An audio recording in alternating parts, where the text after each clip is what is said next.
নিজের ইনকামের সমস্ত টাকা পরিবারকে দেয়া যাবে না। অনেক প্রবাসী ভাইদের অবজেকশন, ফোন দেয়, কল দিয়ে কান্নাকাটি শুরু করে দেয়, হুজুর জীবনে অনেক টাকা ইনকাম করেছি, অনেক সম্পদ অর্জন করেছি, দিন শেষে আমার কিছুই নেই। কারণ কি আপনি কি করছেন? জুয়া খেলে নষ্ট করছেন নাকি মদ খেয়ে নষ্ট করছেন?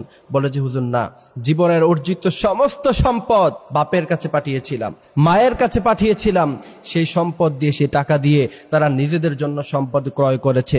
আজকে আমার দেশে ফেরার সময় হয়েছে, আমার কাছে কিচ্ছু নাই, এমন করে কান্নাকাটি শুরু করে। এমন অনেক ভাইদের অবজেকশন আমি শুনেছি।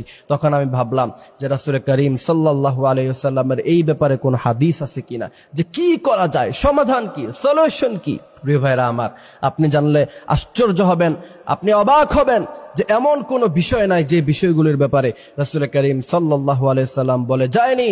নিজের ইনকামের সমস্ত টাকা যদি পরিবারকে দিয়ে দেন, নিজের অর্জিত সমস্ত সম্পদ যদি আপনি পরিবারকে দিয়ে দেন, মনে রাখবেন দিন শেষে আপনাকে কান্নাকাটি করতে হবে। যখন আপনার কাছে টাকা পয়সা থাকবে না, আপনার কাছে যখন অর্জিত সম্পদগুলি থাকবে না, পৃথিবীর কোনো মানুষ আপনাকে মূল্যায়ন করবে না। আপনার মা হোক, বাবা হোক, স্ত্রী হোক, সন্তানাদি হোক, কেউ আপনাকে 2 পয়সার মূল্যায়ন করবে না।